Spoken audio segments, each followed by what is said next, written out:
વાત કરીએ સમાચારની હાલ તો ભરૂચના એમપી મનસુખ વસાવાની પ્રેસ કોન્ફરન્સ યોજાઈ.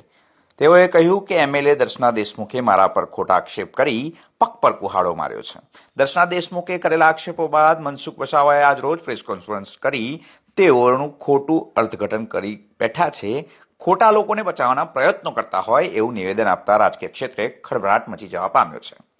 નર્મદા ભરૂચ જિલ્લાના રાજકારણમાં ગરમાવો. ધારાસભ્ય ડોક્ટર દર્શના દેશમુખના મનસુખ વસાવા પર આક્ષેપ. સાંસદ મનસુખ વસાવાએ પ્રેસ કોન્ફરન્સ કરી આક્ષેપ ફગાવ્યા હતા. ધારાસભ્યએ મારી વાતનું ખોટું અર્થઘટન કર્યું છે તેવું સાંસદશ્રીનું કહેવું છે.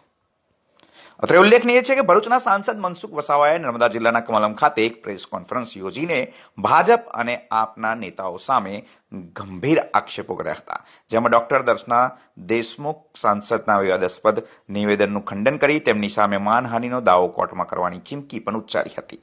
ભાજપના જ બંને નેતા સામસામે નિવેદનથી રાજકારણ ગરમાવાઈ ગયું હતું. નર્મદાથી મિનહાજ મલેકનો રિપોર્ટ, કર્ણાવતી ન્યૂઝ.